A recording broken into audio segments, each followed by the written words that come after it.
بسم اللہ الرحمن الرحیم۔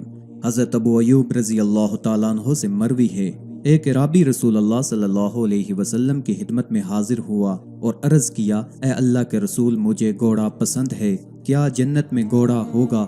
رسول اللہ صلی اللہ علیہ وسلم نے ارشاد فرمایا، اگر تمہیں جنت میں داخل کر دیا گیا تو تمہارے پاس یاقوت کا بنا ہوا ایک گھوڑا لایا جائے گا جس کے 2 پر لگے ہوں گے، تمہیں اس پر سوار کر دیا جائے گا، پھر تم جہاں چاہو گے وہ تمہیں لے کر اڑتا پھرے گا۔ حضرت بریدہ رضی اللہ تعالیٰ عنہ سے مروی ہے، ایک صاحب نے عرض کیا، اے اللہ کے رسول، کیا جنت میں گھوڑے بھی ہوں گے؟ فرمایا، اگر اللہ تعالیٰ نے تمہیں جنت میں داخل فرما دیا تو تم اگر یہ چاہو گے کہ وہاں تمہیں سرخ موتی کے ایسے گھوڑے پر سوار کر دیا جائے جو تمہیں جنت میں وہاں لے کر اڑے جہاں تم چاہو، تو یہ بھی ہو جائے گا۔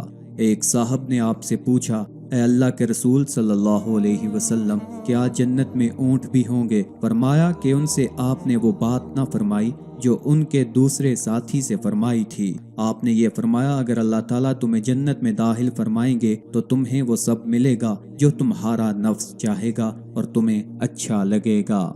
ابو ہریرہ رضی اللہ تعالیٰ عنہ سے مروی ہے، رسول اللہ صلی اللہ علیہ وسلم نے جنت کا تذکرہ فرماتے ہوئے ارشاد فرمایا، فردوس بہت بلند و بالا مقام ہے، اسی سے جنت کی نہریں پھوٹتی ہیں اور قیامت کے دن اسی پر عرش رکھا جائے گا۔ ایک صاحب کھڑے ہو کر عرض کرنے لگے، یا رسول اللہ صلی اللہ علیہ وسلم، مجھے گھوڑا پسند ہے، کیا جنت میں گھوڑا ہوگا؟ آپ صلی اللہ علیہ وسلم نے فرمایا، اس ذات کی قسم جس کے قبضے میں میری جان ہے، جنت میں ایسے باریک کمر والے عمدہ گھوڑے اور اونٹ ہیں جو جنت کے درختوں کے پتوں کے درمیان میں تیزی سے گزریں گے، اہل جنت جہاں چاہیں گے اس پر سوار ہو کر ایک دوسرے سے ملاقات کے لیے جائیں گے۔ ایک دوسرے صاحب کھڑے ہو کر عرض کرنے لگے، یا رسول اللہ، مجھے اونٹ پسند ہے۔ راوی نے آگے آخر تک اسی طرح حدیث بیان کی ہے جو اوپر بیان کی جا چکی ہے۔